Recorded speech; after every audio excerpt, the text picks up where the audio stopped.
Hello, friends. This is Dave Hurwitz, executive editor at ClassicsToday.com, here with a cat. Look at that. That's Mildred. She's taking a nap. There she is. I know. Isn't it nice there? Okay. She likes being here when I'm doing this. You know, they hang out with you. Anyway, recently I did a video about, 20th Century Classics on Sony. They had this like 10 CD set that was really, really well put together with some interesting stuff. And one of you, David Aiken, if you don't mind me mentioning your name, well, it's too bad. I did it anyway, talked about this box, the Ormandy 20th Century Classics Collection, which has some cool stuff in it. It's a mixture of his RCA and Sony things. And I want to talk about it because it tells us something very interesting. I'm not very satisfied with it, quite frankly. A lot of it is, well, let's just say, pushing it for reasons that they didn't need to. It's not really fully representative even of Ormandy's 20th century stuff, because he really did quite a bit. And a lot of it's not here, the most interesting stuff, and we'll get to that in a minute. But it's 12 CDs, no notes, the usual stuff, just little CDs in a box. And let's just go through it, and then let's consider it for a moment, shall we? First, okay, disc 1, you get Debussy's La Mer. Well, it's 20th century. Ravel's Daphnis and Chloe, second suite. Mussorgsky pictures in an exhibition. And so there you go. That's all 20th century. It is. And then we've got, let's see, what else? Ravel, Rhapsody Espagnole, Bolero, Falla's Nights in the Gardens of Spain with Arthur Rubinstein, and the Concierto de Aranjuez by Rodrigo with John Williams. Disc 3, The Planets. So yes, that's the RCA one. And Elgar, Land of Hope and Glory. Okay, if you say so. Britain's Young Person's Guide to the Orchestra. So that's nice. And then we've got, let's see, Rachmaninoff, Piano Concerto No. 3 with Ashkenazi. That's a great Rachmaninoff 3, by the way. The Paganini Rhapsody with Van Cliburn, and bits of Cacciatore, the Sabre Dance, the Dance of the Young Maidens, and the Gallop from Masquerade. Disc number 5, Prokofiev, Classical Symphony, Violin Concerto No. 2, Scriabin, Poem of Ecstasy, and the Rimsky-Korsakov Capriccio Espagnole. Well, that's has nothing to do with 20th century, but I guess it was on the disc, so why the hell not? Then we've got Shostakovich 5, Cello Concerto 1, those are the Sony recordings, and the Galop from the Comedians by Kabalevsky. And now we have Stravinsky, The Rite of Spring. That's mono. And it's really quite good, actually. Petrushka Suite, which is interesting because it's rare. And the Strauss Rosenkavalier Suite, which isn't rare.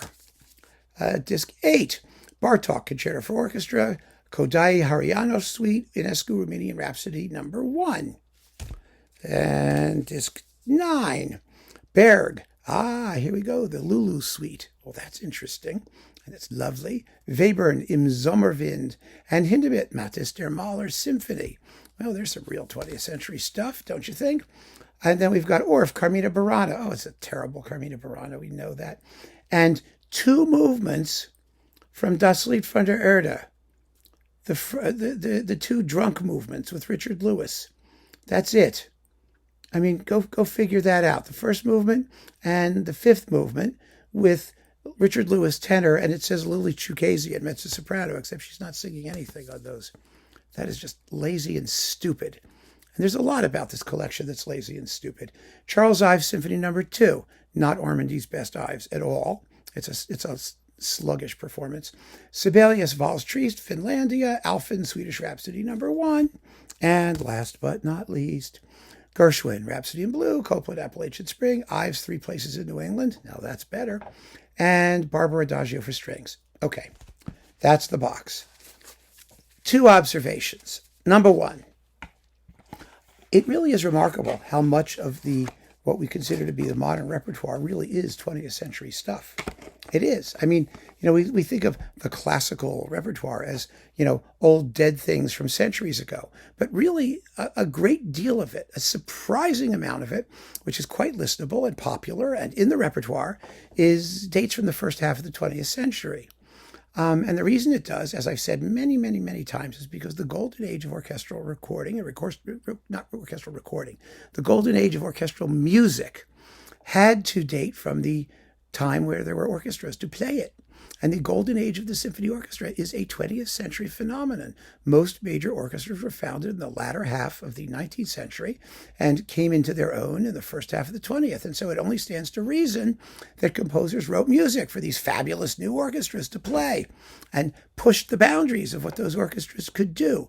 So yeah, much, if not most, of our regular programmed repertoire is 20th century music. It may be conservative 20th century music by avant-garde standards, but I mean, who cares what the avant-garde standards are? Why would we have that as a standard anyway? I mean, it's totally irrelevant. And if you're going by dates, yeah, a lot of this is 20th century. However, it does no justice to Ormandy as a composer of 20th century music. Remember, he also did Shostakovich 13, 14, 15, and the U.S. premieres of those. He did Penderecki's Utrenia. He did Harris's Third Symphony. He did all kinds of other American music. He did the Ives Holidays Symphony. I mean, there is all kinds of stuff that he did that was contemporary American music, contemporary European music. And so, unfortunately, this box is designed quite clearly to showcase that trend that I mentioned, which is the fact that so much 20th century music is standard repertoire. And they've avoided the stuff that isn't. Even Prokofiev. I mean, what happened to The Love for Three Oranges, Lieutenant Kijé, the 4th, 5th, and 6th symphonies, the 7th symphony, did all that. Late Sibelius, that's all 20th century music too. I mean, there's just tons of the stuff, and Ormandy recorded lots of it. And so a 20th century collection by Ormandy would be far more comprehensive, far more carefully selected, far more interesting, in my opinion, than this box. So I can't recommend getting this box. I don't think that there's any great virtue in it. Now that all of the Ormandy stuff is getting reboxed and coming out remastered, who knows what will be coming.